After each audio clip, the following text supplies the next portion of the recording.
ingin ngecek apakah nilai ini tuh sesuai atau enggak gitu. Kita cek lagi dia pakai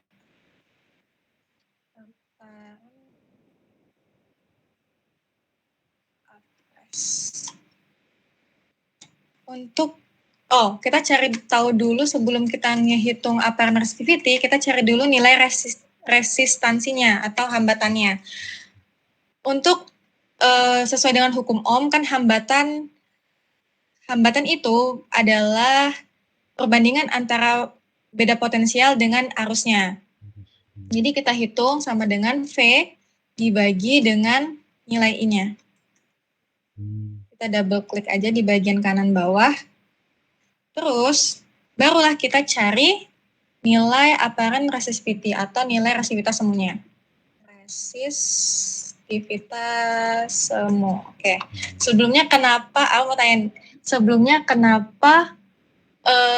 di geolistrik ini kita nemunya saat akuisisi kita nemunya nilai resistivitas semu bukan nilai resistivitas sebenarnya.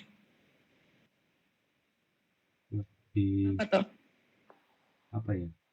Resist ini sih. Ya kenapa nilai yang kita dapetin saat akuisisi atau saat ngambil data itu nilai resistivitas semu bukan nilai resistivitas sebenarnya. Padahal kan yang kita pengen itu kan nilai resistivitas sebenarnya.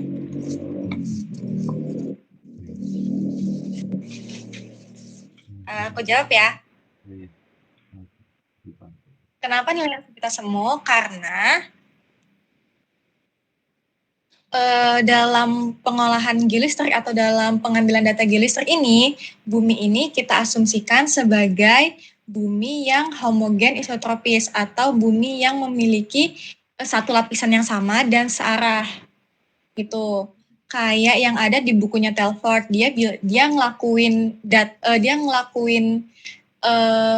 apa sih namanya itu? Dia ngelakuin percobaan yang mana elektrodanya itu dia masukin ke dalam lapisan bukan di subsurface, bukan di permukaannya tapi di dalam lapisan bumi. Nah, itu dia nemu kalau untuk menghitung nilai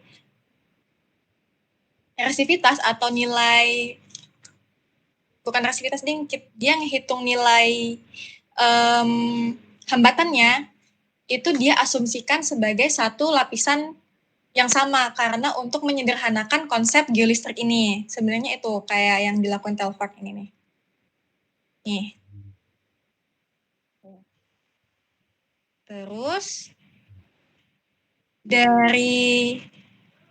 oleh karena itu karena dia anggapannya homogen isotropis yang padahal nilai bumi itu atau lapisan di dalam bumi itu kan heterogen anisotropis, dia kan berbeda-beda lapisannya.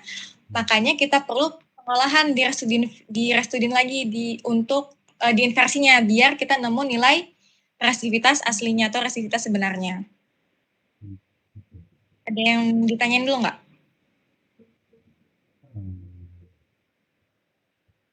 Tahu nggak? Aku nggak mau tahu, belibet nggak? Lebih ini sih homogen aja ya. Kalau sebenarnya, ya kenapa kita dapatnya nilai resistivitas semu itu karena dalam konsep geolistrik itu mengasumsikan lapisan bawah permukaan bumi itu sama dan searah atau homogen isotropis. Itu konsepnya aja untuk menyederhanakan konsep geolistrik, untuk menyederhanakan konsep bumi. Karena kan bumi kan yang aslinya itu kan berlapis-lapis tuh, berlapis-lapis sama arahnya pasti berbeda-beda gitu kan. Nah, itu aja untuk menyederhanakan konsepnya aja. Makanya kita perlu nanti namanya inversi buat nemu nilai resistivitas sebenarnya. Ya, untuk mencari nilai resistivitas semu kita pakai persamaan nilai resistivitas semu kita pakai faktor konfigurasi dikali dengan potensial dibagi dengan arus. Atau kalau V per I ini kita kan udah dapat resistansi, berarti kita kalikan aja nilai K dikali dengan resistansinya. Kita kalikan aja K dikali dengan nilai resistansi. Oke. Berbeda ya. nilainya berbeda sedikit. Mendekati. Nah, kita double klik lagi untuk ke bawah. Oke. Lanjut. Ini dimasukin semua kah ke yang itu notepad ya? Buat Ya, nanti kita pilih-pilih dulu sebelum dimasukin ke notepad. Kemudian kita udah dapat nilai resistivitas semuanya. Nah, sekarang kita seleksi data. Di sini ada yang mau kita seleksi, yaitu nilai resistivitas semu yang negatif ataupun bernilai 0. Kan nggak ada tuh nilai resistivitas di batuan atau di permukaan bawah. Itu kan nggak ada yang negatif. Nah, jadi nanti kalau misalnya dia ada yang negatif, itu kita hapus. Ataupun kita hapus data yang outlier. Data yang outlier itu yang maksudnya itu gimana? Maksudnya data outlier di sini misalnya ada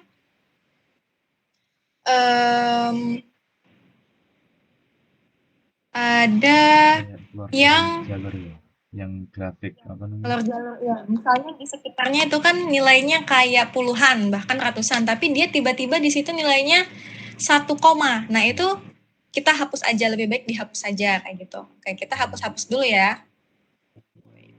Iya, itu Kita cari nilai yang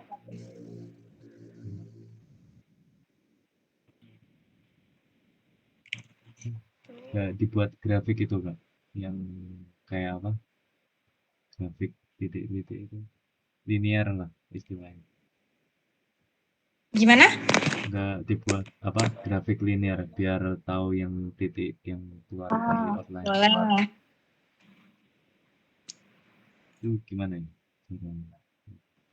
Kalau mau bikin grafik kita kita blok aja nilai resistivitas semua yang udah kita dapetin tadi, kita pencet Ctrl Shift terus tanda panah ke bawah. Oke. Terus kita ke insert, kita ke chart, kita buat scatter plotnya. Atau ya kita buat scatter plotnya aja. Ya kan ada banyak banget nih. Nah, ini kita bisa cari nih nilai-nilai yang negatif. Nilai yang negatif kan berarti yang di bawah 0 ini kan. Kita bisa cari nih di poin 189. Pokoknya kita cari-cari nilai yang negatif ini.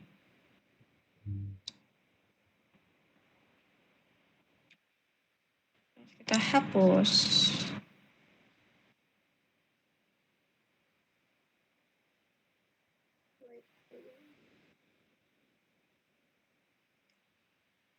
Kalau aku lebih enak, menurut aku ya lebih enak kita nyari satu-satu. Kalau ngelihat yang kurva tadi itu kan kita harus cross check lagi tuh.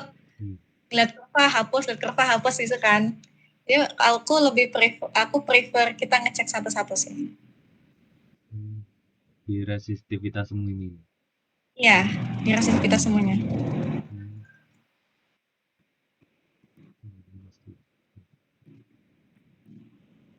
Cari yang minus aja kan ini? Iya, nilai minus sama nilai yang outlier.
Kita hapus, kita delete, Oke, dah.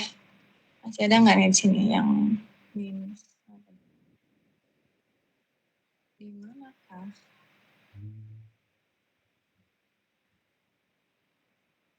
Hilang ya? Itu dihapus Coba lagi. semua tabel itu ya? Sebaris ya? Iya, dihapus barisnya. Delete rows. Ya. Oke, kita lanjut lagi. Kita cari nilai yang outlier.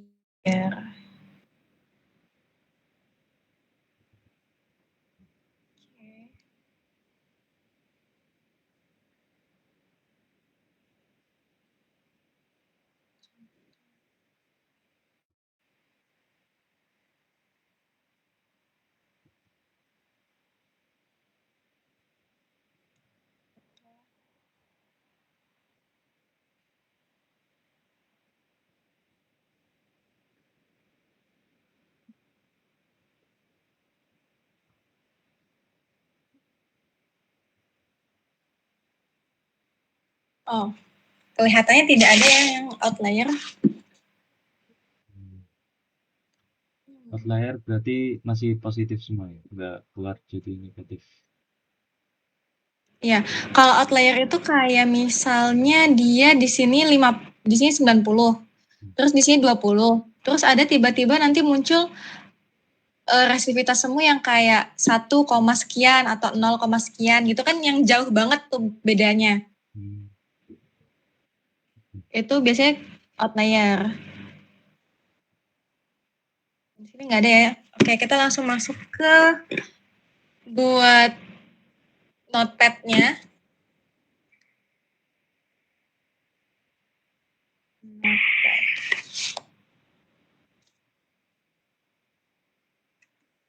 Oke. Yang pertama, di kolom pertama baris pertama kita masukin judul yang kita mau. Misalnya ini Wener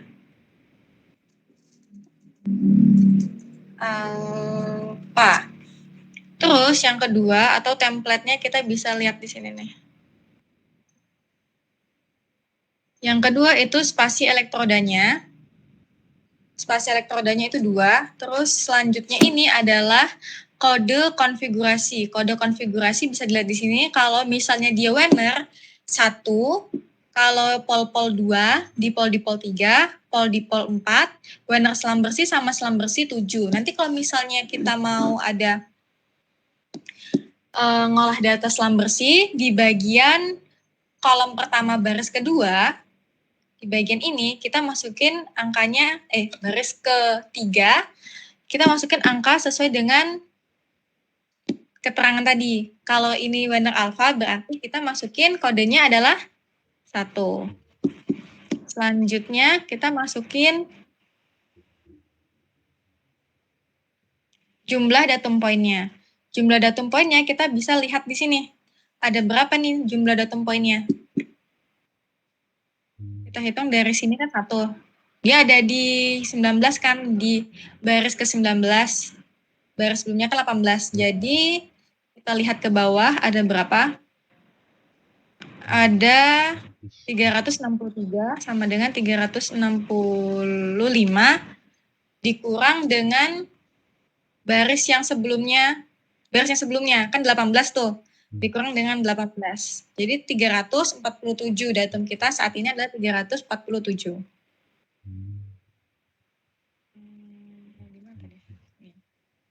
347. Terus di bawah ini kita masukin titik lokasi elektroda pertama. Itu maksudnya bukan elektroda pertama itu ada di meter keberapa, kayak gitu. Ada di meter keberapa. Elektroda pertamanya itu berarti yang P1 kan, nilai P1 ada di elektroda, ada di meter 0. Berarti kita masukin 0, kemudian di bawahnya kita kalau kita masukin data topografi. Kalau misalnya ada data topografi, kita masukin nilai 2. Kalau tidak diketahui topografi, kita masukin 0. Oke, Oke, ini 2. Data topografi itu dari geolistriknya ya? Apa koordinat yang itu ya? Data topografi itu di luar dari data geolistrik yang ini. Biasanya data topografi itu kita nyari tahu sendiri, kayak kita ngukur sendiri pakai GPS atau Oh ini GPS. cari tahu. Ya, Hmm. data topografinya. Hmm. Biasanya kalau data topografi itu mewakili masing-masing elektroda. Misalnya elektroda pertama atau di meter ke-0 itu elevasinya berapa sampai elektroda terakhir. Ataupun bisa juga kalau ada singkapan di situ di sekitar akuisisi atau pengambilan data itu juga bisa dimasukin ke sini. Dalam lintasannya tuh ada singkapan. Nah, itu biasanya dimasukin juga di sini, di luar dari elektroda, di luar dari topografi elektroda. Terus Cuma lanjut elevasi aja ya? untuk Ketinggiannya aja? ya ketinggiannya aja. Oh oke.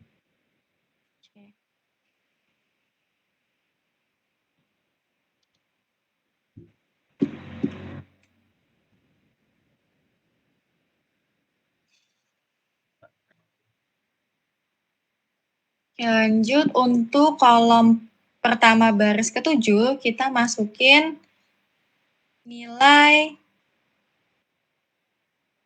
ekslokasi atau lokasi dari si elektrodanya. Kita ambil nilai elektroda ke yang C1 ini.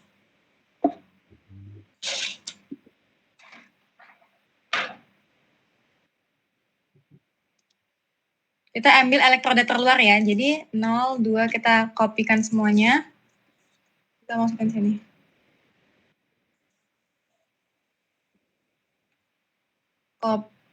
Klik kanan, copy value. Terus untuk yang kedua, kita masukin spasi elektrodanya. Spasi elektrodanya itu berapa? Kita masukin nilai yang A. Nilai A-nya kita masukin.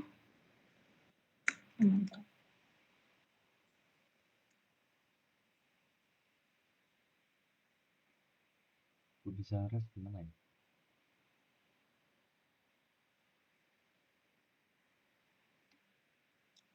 Ini kita copy value lagi.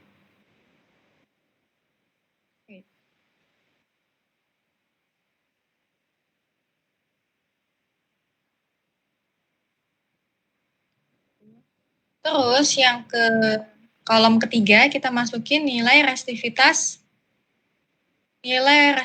semuanya. Itu data Excel-nya apa? Berupa titik semua ya? Nggak ada koma sama sekali? Oh, ini kalau di laptop aku itunya pengaturannya komanya itu titik. Oh jadi Pakai titik. semua. Nggak berubah kan kalau misal koma? Kalau misalnya di laptop kamu pengaturannya koma, nggak apa-apa pakai koma.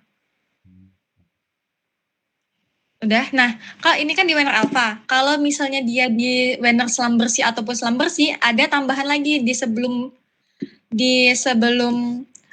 resistivitas semu, dia ada tambahan kolom lagi, yaitu kolom ini, kolom N-nya. Dia nambahin kolom N. Itu untuk selam bersih sama Wener selam bersih. Kalau misalnya dia Wener, itu 3 kolom aja. Kolom letak elektroda, spasi elektroda, atau nilai A-nya, sama nilai resistivitas semu. Oke, lanjut. Kalau misalnya nggak ada data topografi, kita masukin di bawahnya ini 0,7 kali. Karena ini ada data topografi, jadi kita tulis dulu. Di sini ada data topografi. Kalau ada kita pakai 2, kalau tidak ada kita pakai 0. Di sini kan kita ketahui kan data topografinya itu 2, jadi kita tulis 2. Oh sorry, yang di bagian ini tadi, yang di bagian kolom pertama baris ke-6 itu bukan 2, itu jenis datanya. Kalau misalnya kita pakai data resistivitas, kita itu tulis 1, kalau kita pakai data resistivitas, kita tulis 0, kalau kita pakai data IP, kita tulis 1. Karena kita ini pakai data resistivitas, jadi kita tulis di sini 1. Sorry, 0. Di baris 6, kalau misalnya dia resistivitas, kita tulis 0, kalau misalnya dia IP, kita tulis 1. Oh, bedanya IP sama resistivitas di itu ya, parameter sama Iya, ya, di parameter. ResStudy.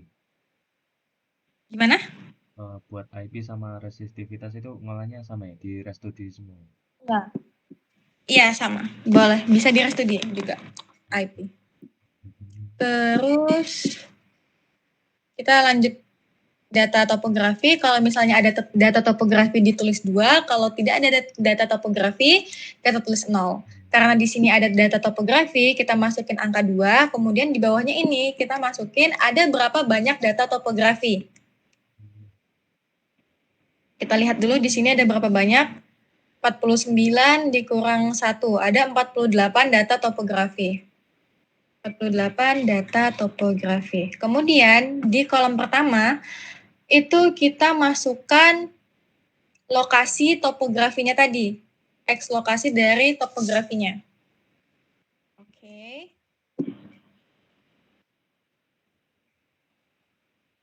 Terus di sebelahnya kita masukin nilai topografinya. Di sini sama semua ya nilai topografinya. Oke. Lanjut. Ya.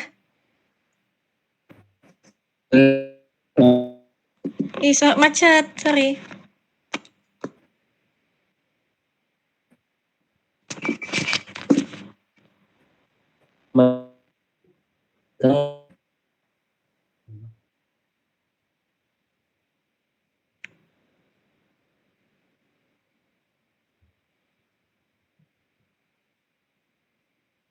Sorry, macet. Kenapa?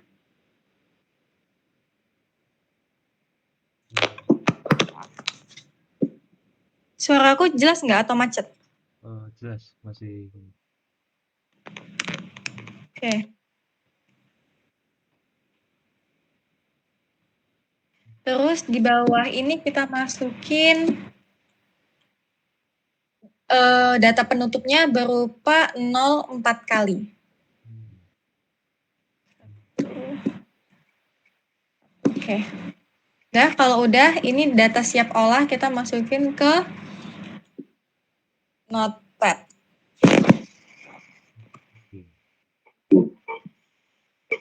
Kita copy paste di Notepad, kita save dalam bentuk .dat.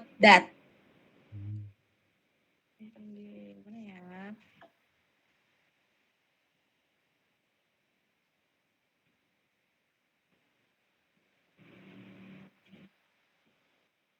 Wener alpha.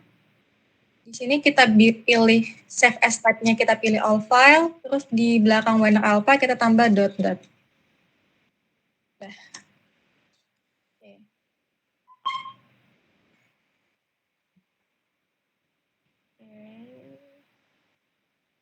Kita lanjut ke buka ResStudentV-nya.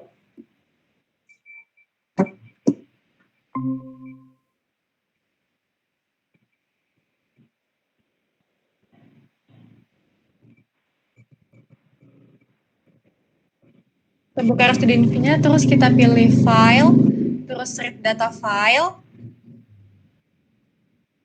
Kita pilih file yang tadi, yaitu Wener alpha yang ini.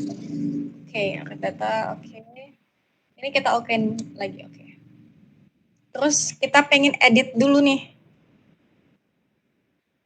Kita pengen lihat dulu datum yang kita dapetin itu bagaimana datumnya. Kita pilih edit, terus kita pilih estimate bed datum point. Oke. Ini dia datumnya.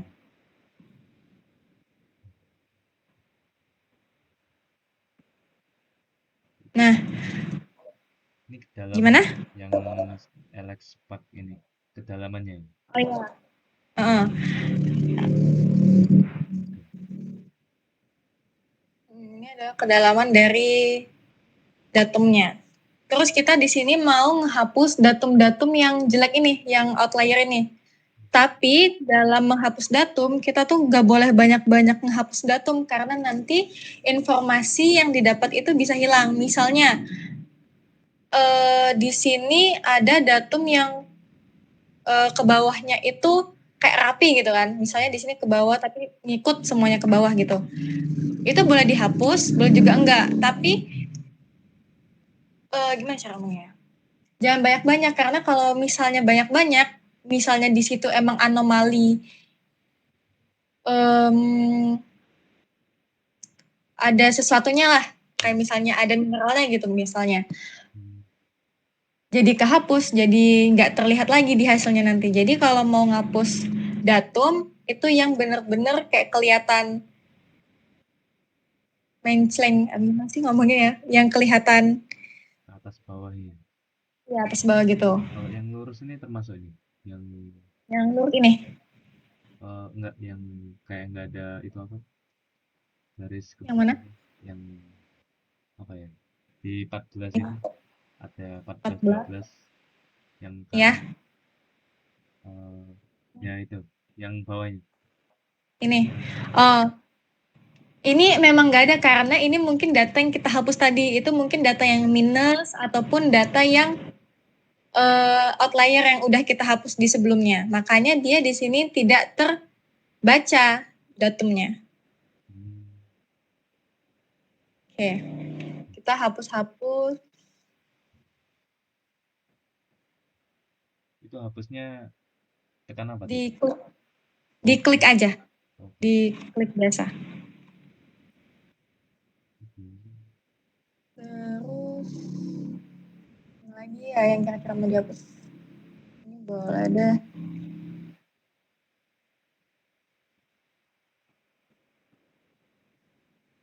Apa yang dihapus harus yang ke bawah itu ya? Datum ini. Iya, yang datanya outlier nggak sejajar. Kan kalau yang bagus tuh kayak gini nih, yang paling atas itu kan bagus tuh, lurus semuanya. Yang dua juga bagus.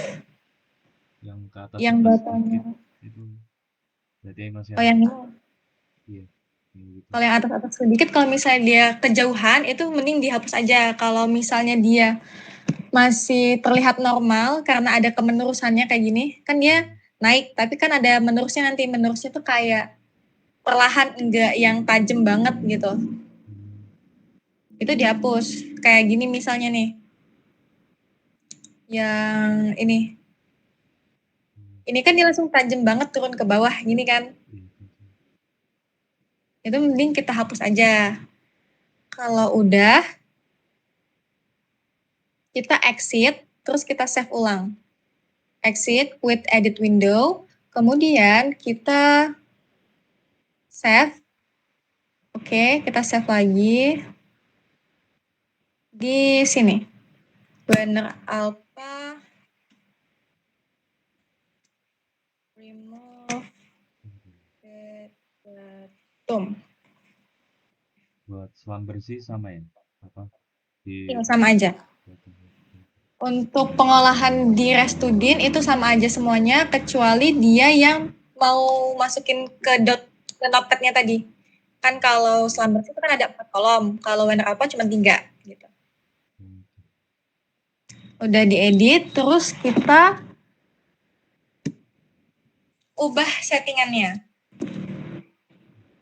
Biasanya yang diubah itu di bagian inversion damping parameter, itu kita ubah nilai damping factor, change of damping 1,2 nih, 1,2.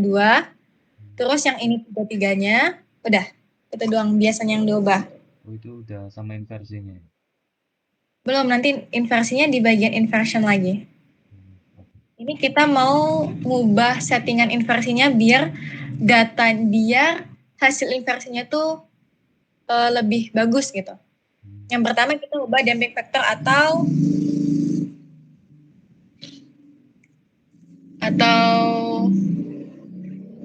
faktor bobotnya. Di sini dikatakan bahwa kalau initial damping factor itu biasanya di antara 0,25 sampai yang paling tingginya 0,25, paling rendahnya itu 0,05. Kalau misalnya data kita itu noisy banget atau datumnya itu berantakan banget dari atas sampai bawah, pokoknya banyak banget data yang berantakan, itu pilih initial damping factor yang lebih besar. Kalau misalnya data kita rapi banget, itu pilih damping factor yang paling kecil. Tapi kalau kamu nggak yakin data kamu seperti apa, ikutin ini. Kalau kamu tidak yakin, pakai aja nilai sekitar 0,15. Terus untuk minimum damping factornya, itu biasanya di rentang 0,1 sampai 0,01. Kalau datanya noisy, pakai yang besar. Kalau datanya rapi, pakai yang kecil. Tapi kalau nggak pasti, kita pakai yang 0,03. Oh, nolnya 2 atau 1? Oh, 0,03. Satu, sorry. Kita oke. Kemudian kita change of damping factor with depth. Ini fungsinya untuk menghitung secara otomatis atau tidak. Kamu bebas mau ngehitung secara otomatis ataupun enggak, itu terserah kamu. Kalau misalnya datanya bagus, itu lebih baik don't use automatic calculation. Kalau datanya kayak kurang rapi, itu pakai use automatic calculation. Fungsinya untuk menambah nilai minimum datum poinnya ke setiap iterasi. Jadi kan kalau setiap iterasi itu kita pakai pembobotan atau pembobotan. Kita lihat dulu, aku lupa.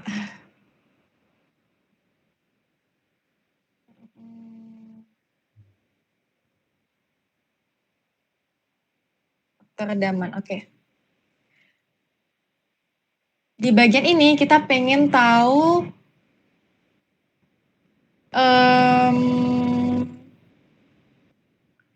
increase mengecilkan, oke. Nilai faktor redaman yang paling kecil untuk menstabilkan iterasi yang kita lakukan. Kadang kan kalau pakai faktor redaman itu kan banyak noise yang diredam kan gitu. Takutnya nanti malah mengubah data kita. Makanya kita pakai si increase damping factor ini untuk menstabilkan iterasi tadi biar nggak datanya yang berubah tuh nggak banyak-banyak gitu. Nah, jadi sini kita pakai use automatic calculation. Oke. Terus kita masuk ke mesh parameter. Yang pertama itu finite mesh grid size. Ini kita pilih 4 node karena untuk menghitung apparent resistivity atau resistivitas semu akan lebih akurat jika menggunakan 4 node. Oke, kita okein. Terus ke ini. Ini bebas mau pakai finite different ataupun finite element. Yang membedakan itu kalau finite different itu dia nanti menginterpolasikannya, ngehitung nilai resistivitas di titik-titik yang nggak ada datumnya tadi, dia lebih terstruktur. Jadi kayak lebih kotak-kotak gitu. Mana contohnya ya? Waalaikumsalam. Nih, ini contoh finite different. Jadi kita pengen jadi ngehitungnya sebentar ya.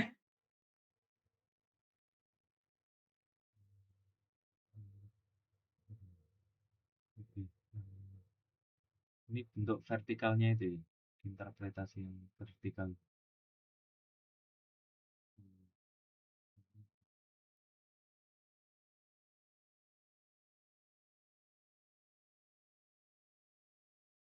Oke. Kalau misalnya finite different, dia itu kan lebih terstruktur nih.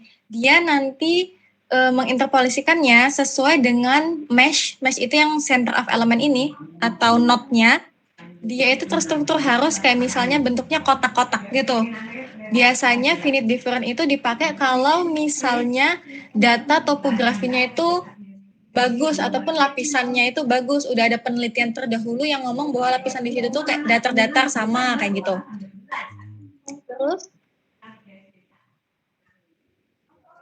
Terus kalau kapan kita pakai finite element? Kalau misalnya di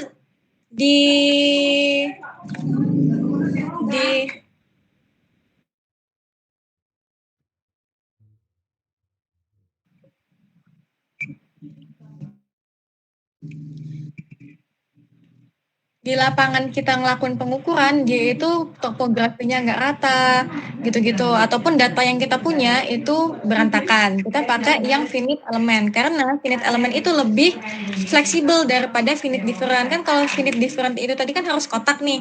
Kalau finite element itu dia segitiga kayak gini. Jadi kalau misalnya data terdekatnya dia bentuknya segitiga, ya udah dia akan menginterpolasikan dengan data terdekat itu. Tidak terstruktur banget kayak yang di finite element, finite different gitu. Jadi biasanya orang-orang itu lebih milih pakai finite element untuk interpolasinya. Jadi Lebih ke kita abstrak ya, yang finite element. ya, finite element itu biasa ya agak abstrak dan lebih fleksibel. Jadi dia lebih enak untuk interpolasiin data-data uh, yang punya yang punya data tuh nggak rapi gitu. Jadi dia lebih fleksibel gitu.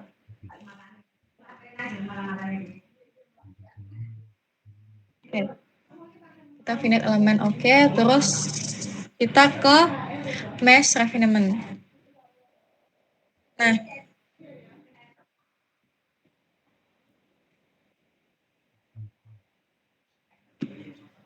kita biasanya orang-orang tuh pakai yang normal mesh, tapi di sini kita pengen pakai yang fineness karena kita pengen cari yang terbaik. Walaupun katanya di sini itu kalau misalnya ada kontras nilai resipitasnya itu cuma 1 sampai 50, itu kita pakai yang normal. Kalau misalnya 1 sampai 500 itu kita pakai finer. Kalau 1 sampai 5000 di atas itu, di atas 1 sampai 500 itu kita pakai fineness. Tapi karena di sini kita pengen nyari yang terbaik, kita pakai yang fineness aja. Terus ini udah, kita langsung ke least square inversion. Oh, di sini tadi pilih lagi number of iterasinya. Kamu mau iterasinya itu berapa kali? Tulis di sini. Biasanya dipakainya itu 5 kali. Terus kita ke gimana? Iterasi tadi buat apa? Iterasi itu kita mau perulangan, kita ngelakuin inversinya itu berapa kali kayak gitu. Itu iterasi. Perulangan inversinya berapa kali? Oke. Biasanya kita pilih 5, terus untuk kita ke subinversion kita pilih choose logarithm. Nah, ini itu use logarithm or apparent reciprocity itu kita milih sistem hitung error-nya. Kalau yang ini, yang logarithm ini kita pakai RMS error. Kalau yang bawahnya apparent reciprocity itu pakai absolute error. Bedanya apa? Biasanya kalau logaritmik atau RMS error itu dia kan nyari tahu errornya berdasarkan kesalahan rata-rata dari data observasi dengan data kalkulasi. Itu RMS error. Kalau absolute error, dia cuma ngurangin bedanya di data kalkulasi sama observasi. Tinggal dikurangin aja biasanya gitu. Nah, terus biasanya orang-orang pakai hack ini. Kalau misalnya dia pakai RMS itu kebesaran, RMS-nya itu besar banget, kayak di atas 20%, orang-orang pakai yang absolute error, karena biasanya emang persentasenya itu lebih kecil, kayak gitu. Jadi ini pakai yang bawah aja, pakai yang absolute error, terus udah. Kalau misalnya nanti mau ngolah IP di sini, kita bisa otak-atik di IP option-nya ini. Terus kita langsung inversiin aja, pilih least square inversion. Oke, kita save dulu.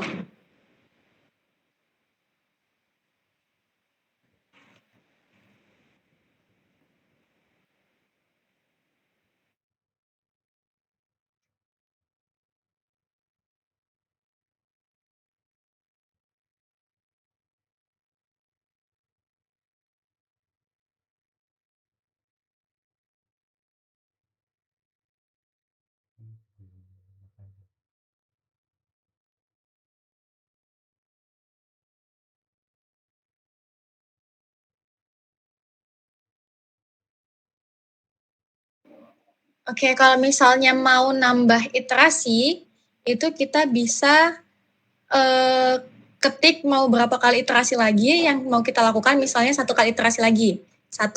Kalau misalnya dengan error segini udah cukup, kita ketikkan di sini 0. Coba kita mau nambah iterasi lagi ya 1 kali, terus kita klik OK. Nanti akan iterasiin 1 kali lagi. Itu errornya Dia akan mengulang 1 kali lagi. Gimana?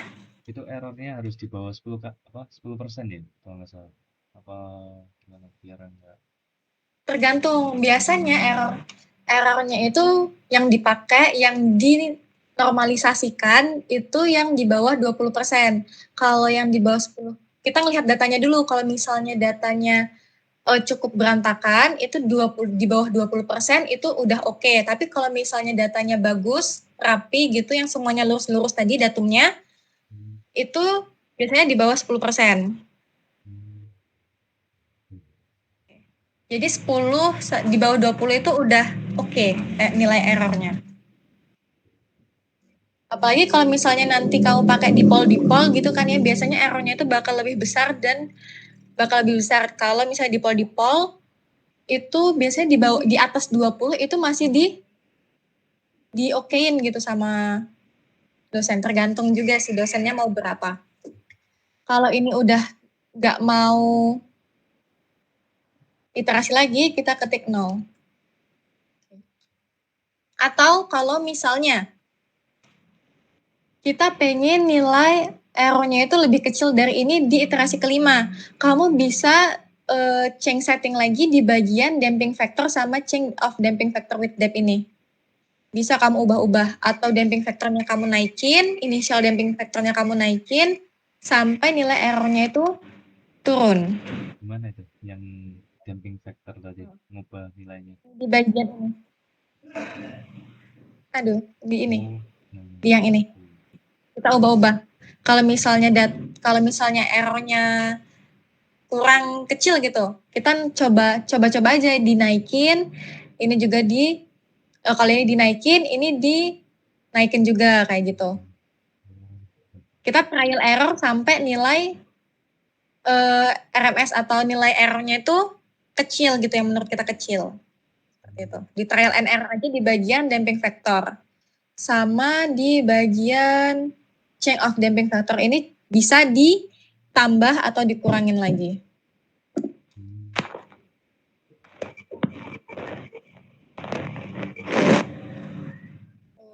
Udah. Ataupun dengan cara iterasinya itu ditambah lagi. Biasanya maksimal iterasinya itu 10, karena kalau kebanyakan iterasi itu juga bakal ngubah data takutnya. Kayak gitu. Terus kita ke display, kan hilang nih datanya nih. Kita ke display, pengen ngeliat datanya lagi, kita ke display, terus show inversion result. Ini kita okein. Nah, ini error yang kita dapetin tadi. Terus kita display data and model section. Iterasinya 6, oke. Oke. Terus kalau misalnya gimana? Bedanya yang apa? Atas bawah ini apa ya? Yang dari gambar 1 2 ini. Oh, yang atas itu data lapangan kita, yang bawah itu data kalkulasinya. Jadi data lapangan itu data asli kita, data asli dari datumnya tadi. Datumnya itu diinterpolasiin, dapatnya kayak gini, terus dilakukan inversi, dapatnya data kalkulasi kayak gini, terus hasilnya setelah dihitung nilai errornya itu dapatnya ini, penampang 2 dimensi dari nilai resistivitas. Sama.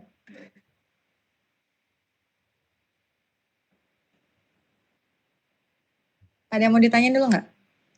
Itu pengen ngubah yang apa tadi? Yang infinite ngubah kotak-kotak itu kayak gimana? Apa ya namanya? Yang tadi Gimana? ngubah hash yang kotak sama abstrak tadi loh.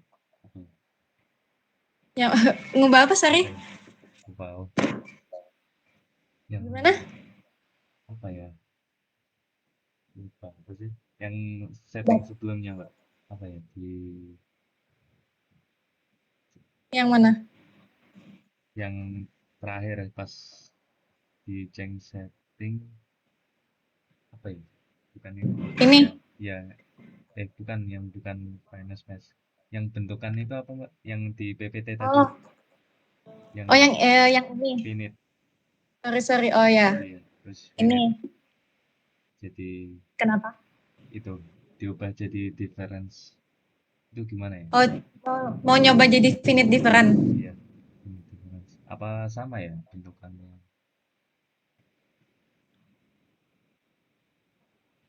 Oh, mau nyoba untuk hasilnya nanti. Iya, jadi Oh, inversinya. Apakah sama gitu? oh. Biasanya itu hasilnya itu nggak bakal jauh beda. Kita coba dulu ya. Kita Iya. ke finite different. Kita langsung ke inversi. Finite different.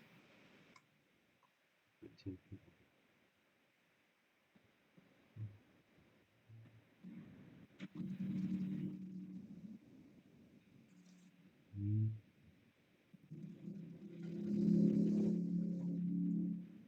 Oh iya, gak jauh ya.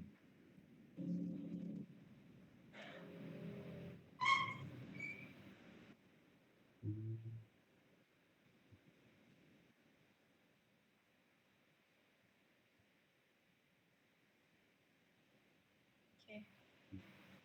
Oh masih sama. Mirip-mirip sih. Tapi pasti nanti ada bedanya. Kita coba nanti screenshot dulu ya buat ngebandingin. Ini resistnya itu apa ya? Udah paling mentok ya? Apa sesuai datanya atau sesuai dari nilai resist Yang yang mana? yang Nilai resist ini. kayak maksimalnya ini 102,59 sesuai datanya atau Oh, enggak. Ini kan yang kita dapat udah nilai resistivitas sebenarnya. hmm, Kalau nilai resistivitas kita yang awal itu ada di sini. Ada yang di apparent ini. Ini data lapangan kita. Resistivitasnya segini. Setelah diolah pakai inversi, jadinya kayak gini. hmm, Jadi nilai inversi yang ini itu dapatnya dari nilai inversi, nilai resistivitas yang di bawah ini itu dapatnya dari inversi, bukan dari data kita. tinggal Kan kalau dari data kita tadi kita coba cek ya, data maksimal kita itu ada inversinya berapa ya, inversi, nilai resistivitasnya ada berapa. Kita coba cari nilai max-nya dari resistivitas yang ini.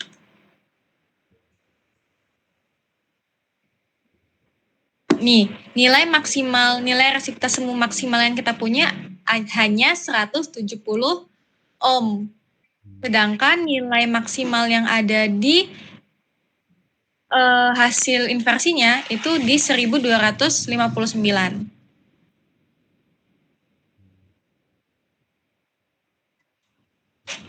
tinggal disesuaikan sama geologinya. Hmm, Oh iya, tinggal disesuaikan sama geologinya, betul. Oh iya, kita mau ngebandingin ya.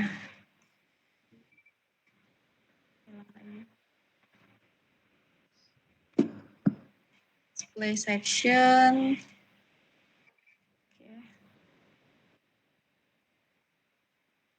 Kalau selam bersih tadi bedanya apa ya? Di yang kata mbaknya rest studi. Oh, kalau untuk untuk selam bersih, Hmm, untuk selam bersih di bagian ini, kan ini cuma ada 3 kolom. hmm, tinggal Ya kan, cuma ada 3 kolom. Nah, N-nya itu. ya tinggal nambah. Betul, tinggal nambah N-nya di kolom ketiga. Hmm. Oke. Tapi Terus, sama aja ya, interpretasinya kayak apa bentuk inversinya. iya, sama aja. Hmm. Kemudian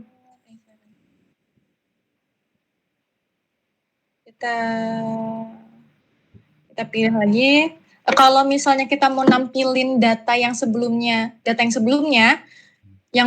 sebelumnya kita olah, bukan data yang saat ini kita olah, yang sebelumnya, kita pilih, kita pilih display, terus show inversion result, terus pilih file, read file with inversion result, terus kita pilih yang data yang kita mau. Contohnya yang ini tadi. Barulah kita display section. Display data and model section. Oke. Ini outputnya tinggal screenshot aja ya? Apa ada Iya. save-nya? Tinggal screenshot aja. Soalnya di ResTudinV itu nggak ada buat nge-save as gambar gitu. Coba kita bandingin ya yang finite difference sama finite element tadi. Oh iya, buat gambaran apa ya? Gambar interpretasi geologinya gimana, Mbak? Kayak pakai software apa gitu? Bentar.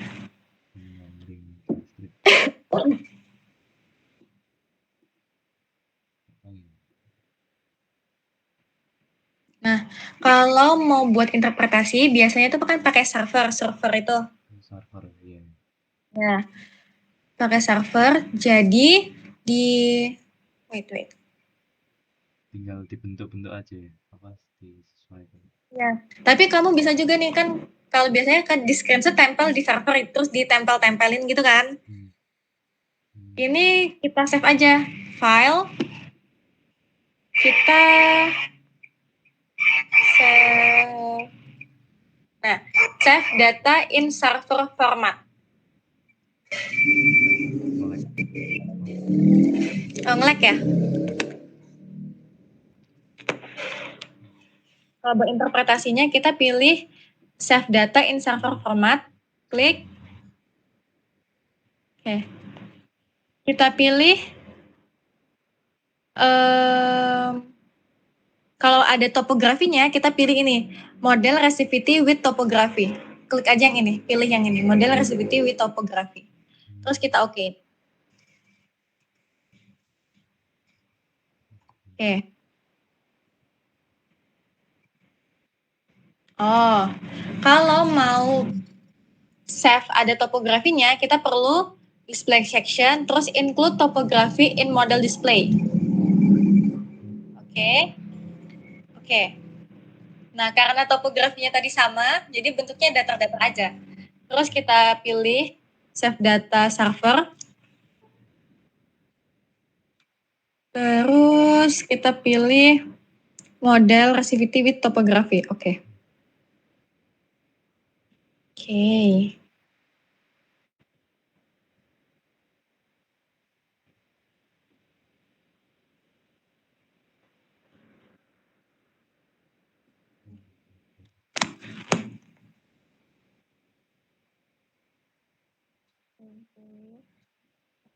Biasanya yang air itu nilai resistnya berapa? Sekitar biru itu. Kalau air biasanya nilai resivitasnya itu rendah. Yang hijau. Nah kalau untuk interpretasi kita lihat dulu ini lokasinya di mana. Terus kita cari info resivitas di batuan di daerah itu, info resivitasnya itu bagaimana. Karena ini di daerah Lampung yang notabene-nya itu banyak batuan tuh, itu biasanya itu di bagian yang, oke kita lihat dulu ya. Kita lihat dulu paper yang, nah nih. Kalau nilai resivitasnya rendah, itu dia banyak lempung tufaan, terus sedang itu pasir tufaan. Kalau sedang ke atas itu tuf, kalau lebih dari yang paling tinggi itu adalah tuf kompak. Nah, biasanya kalau di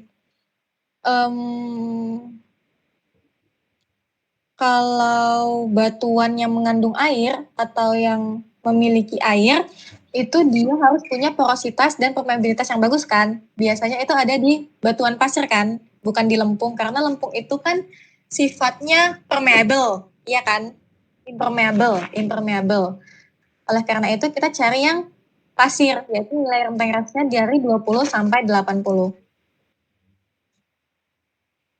20 sampai 80 itu yang warnanya hijau ke hijau muda ke hijau tua.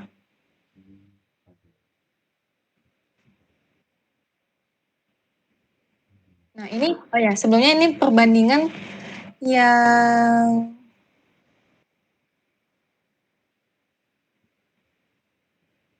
finite element sama finite different.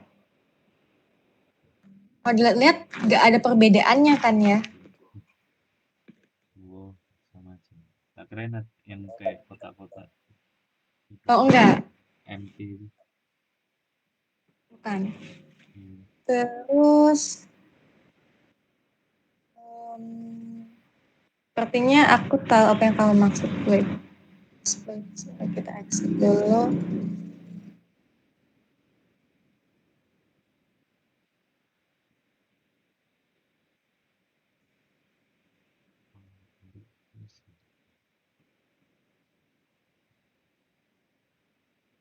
Nah, gini bukan yang dimaksud.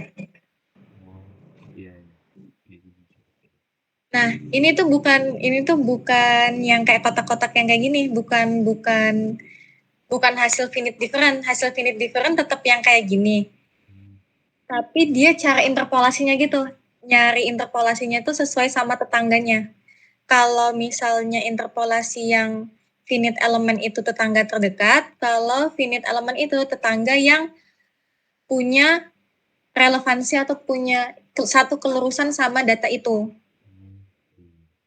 Dan bentuknya itu persegi, bukan segitiga gini. Nah, kalau ini itu sensitivitasnya. Model relativitas dan relative sensitivity section. Ini biasanya nggak dipakai sih, yang dipakai cuma yang ini. Terus mau nyoba itu ya, yang apa sih namanya? Interpretasi kok. Iya kan. Oke. Tambah jam serah banyak sih. Terserah sepemahaman kamu aja, sepahamnya gimana? Ini sih, habis ini tak nyoba latihan di cuma mental barangkali interpretasi yang terakhir itu kadang dibuat geologinya gitu.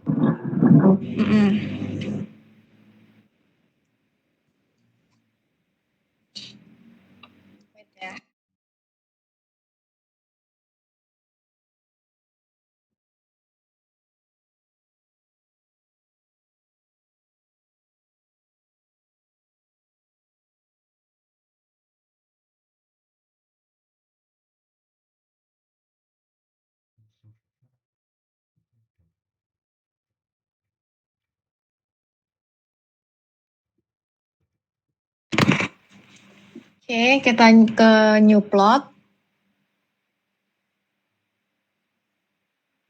Terus ke file. Lupa lagi.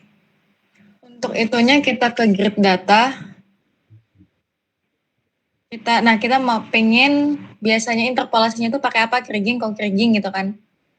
Kita pakai kriging aja. Datanya kita cari.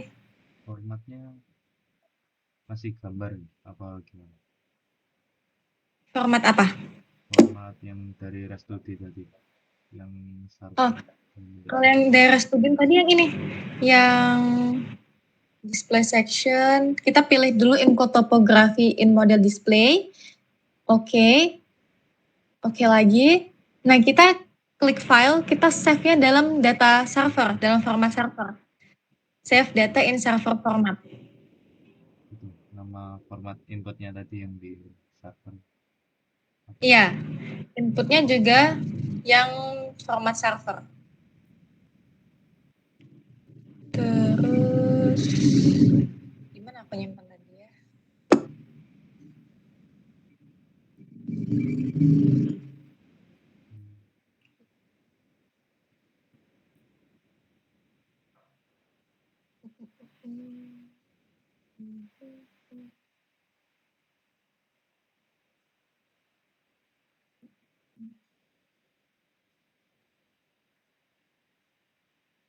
Oh, oke. Ini kita pilih yang dot top res lock. Nah, kita pilih yang top res lock, bukan yang nggak ada X-nya. Kan ada kan yang kesimpan ada 2 tuh. Yang ini top res line, ada X-nya, ada line-nya. Terus yang bawah yang nggak ada line-nya. Jadi kita pilih yang bawah ini, yang top res lock aja. Topografi resivity, top res lock. Kita double klik.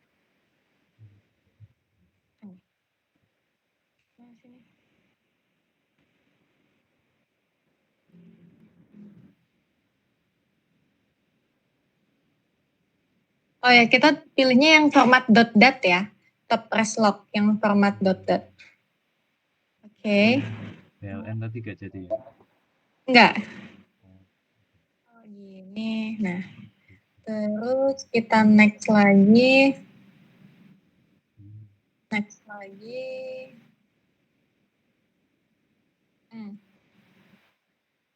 Terus kita pilih data polygon boundary-nya itu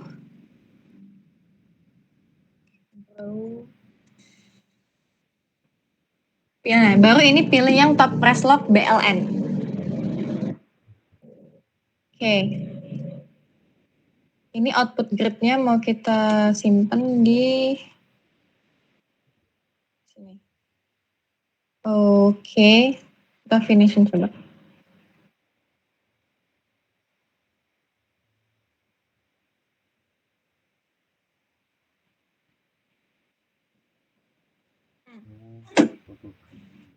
Oke, udah jadi. Terus baru kita kasih warna-warna sesuai dengan interpretasi kita. Contoh, kita pengen lihat konturnya nah kita pilih level.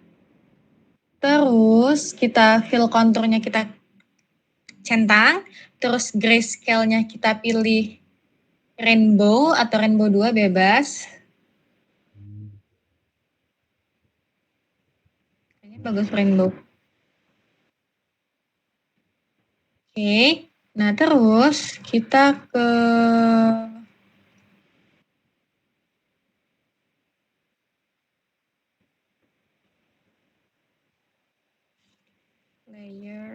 layer di sini lah.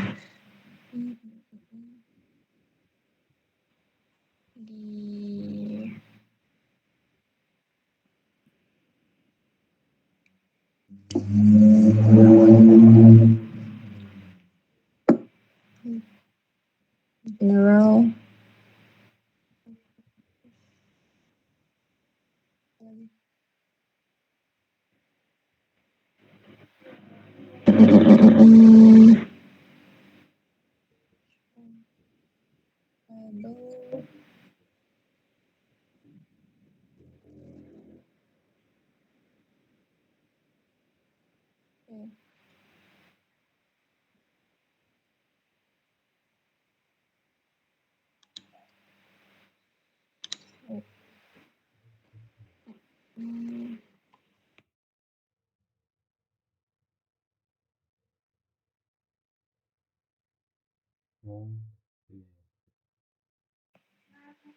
Sebentar.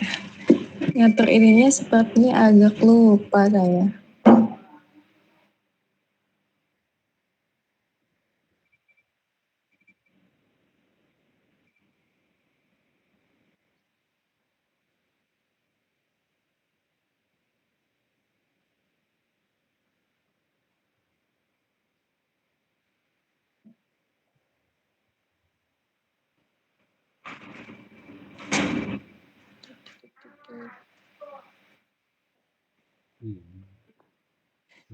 Sorry ya, sebentar. Sedikit lupa. Biologinya itu disesuaikan konturnya itu ini agak Iya. Sesuaiin sama kontur.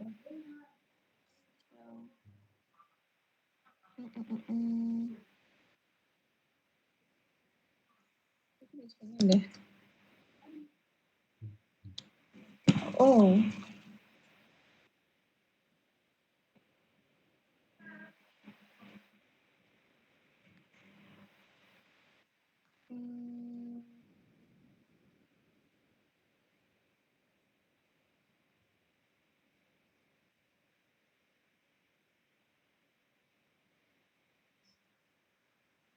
Wait.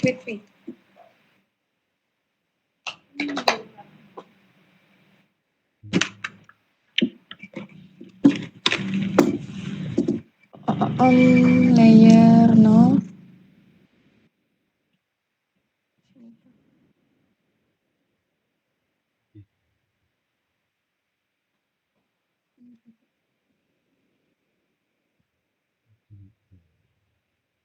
Oh ini, sorry. Simple, kita pilih yang advance. Nah, barulah edit level. Nah, ini baru. Sorry ya. Ganti warnanya aja. Ya, biar bisa kita ganti-ganti, biar kita bisa interpretasiin. Kita pilih yang level metodenya. Tadi kan simple, kita pilih yang advance. Terus kita pilih edit level. Nah, bisa kita hapus-hapus ini, kan ini banyak banget nih. Bisa kita hapus-hapusin. Misalnya di sini, di yang warna biru tua ke biru, pokoknya yang warna biru itu tadi kita interpretasinya sebagai apa nih di bawah sini yang biru. Ini kan di Lampung nih banyak tuh, berarti dia dari 0 sampai 3, berarti itu tuh lempungan. Sesuai sama yang di paper ini tadi, di bawah 20 ohmmeter itu adalah lempung tufaan atau batuan tuf berbutir halus yang memiliki kandungan clay. Atau kita pakai yang umum aja lah ya, kita pakai clay aja, coba. Delete. Kita pakai di sini, kita edit, patternnya kita cari yang clay. Oh iya, kayak gitu. Ya, kita cari yang clay.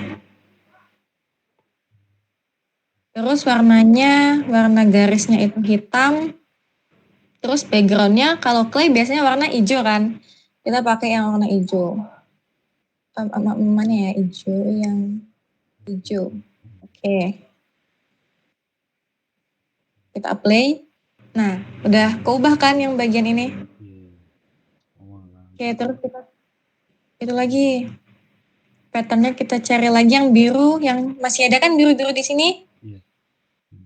Itu juga termasuk clay kan tadi. Kita cari clay. Bebas saja. Where is patternnya. Gimana? Apa? Buat patternnya bebas saja. Oh, bebas aja ya. Oke.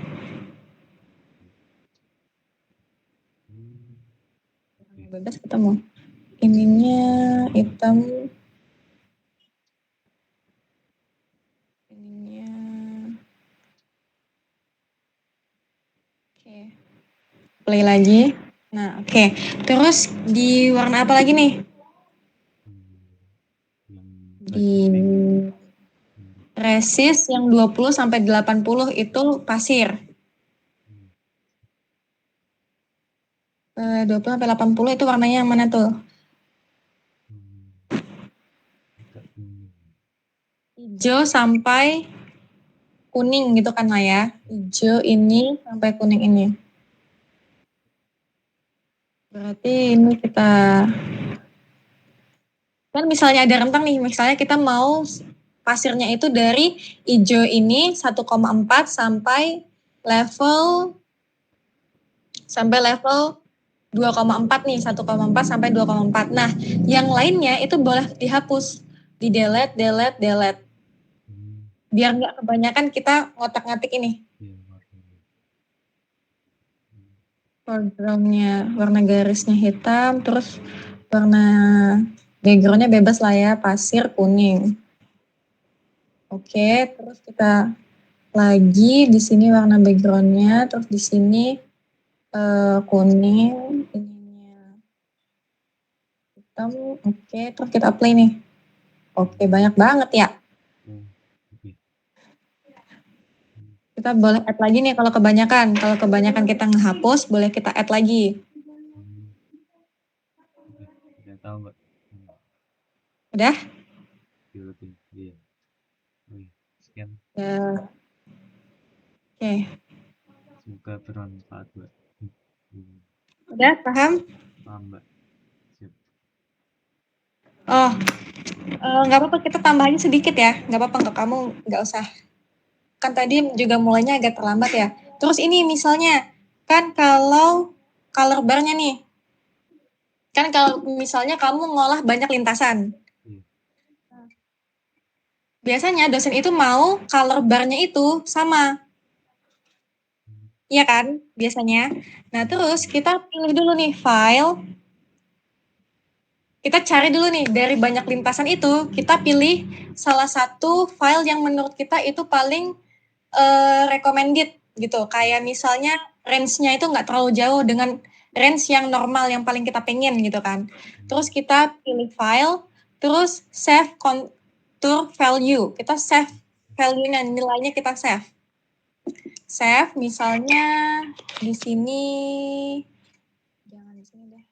Itu nyimpan color bar. Iya, nyimpan. Ya, nyimpan color bar-nya. Color bar. Oke.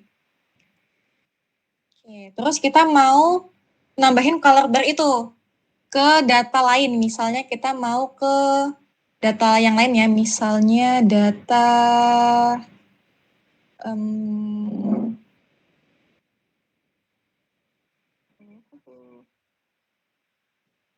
misalnya data ini. Nah, kita displaynya, kita ke display section, terus kita masuk ke display data, kita include topografi. Bebas sih mau yang display data yang atas atau yang kalau ada data topografi yang bawah, kalau nggak ada yang atas. Kita pilih display data dan model section. Nah, terus kita pilih read contour file. Kan biasanya kita tadi sebelumnya pakai logarithmic kan. Sekarang kita karena udah mau nyamain color bar-nya, kita pakai yang read contour file value from file. Kita klik OK. Kita cari tadi kita nyimpan file yang tadi di mana. Color bar-nya di mana? Yang ini kan. Oke, sama jadinya color bar-nya seperti itu. Color bar ini yang bawah ini kan, yang nilai range. Ya, yang bawah. Kan biasanya itu beda-beda kan. Setiap lintasan kan biasanya beda-beda. Misalnya ada 3 sampai 100, ada 0, sampai 1200 kayak gitu. Kita samain tuh. Karena biasanya kalau dalam satu area yang sama, pakainya juga sama biar kita interpretasinya juga sama. Oke. Semoga interpretasinya. Ada yang mau ditanyain lagi nggak? Cukup Lebih-lebih ini. 10 menit ya nggak apa-apa. Aman. Kayaknya interpretasinya tinggal dari Restudi tadi.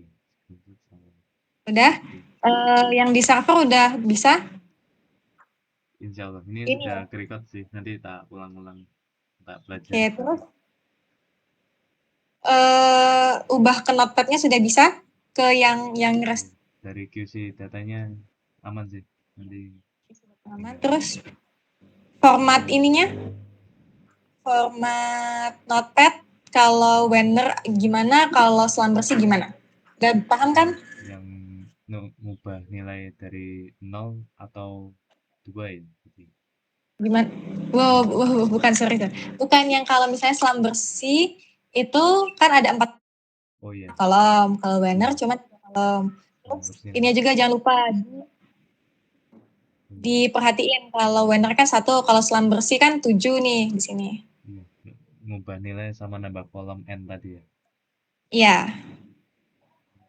Apa? Yang Slambersih N itu apa tadi? N itu adalah layer keberapanya. N itu layer keberapa? Layer ke N. Layer ke N. Terus kalau A itu datumnya. Kalau jumlah datum sudah bisa kan hitungnya gimana? Oh iya, udah ini tahu. Berarti layer ke N itu dari apa ya? Dari geometriknya ya, dari alatnya ya? Apa? Kita ngehitung sendiri, kita nyari sendiri yang layer PN ini. Caranya kayak gini tadi. Kalau semuanya 2 itu layer pertama, atau enggak kamu hitung lagi aja. Rumusnya A dibagi 2. Oh, oke. Iya, iya.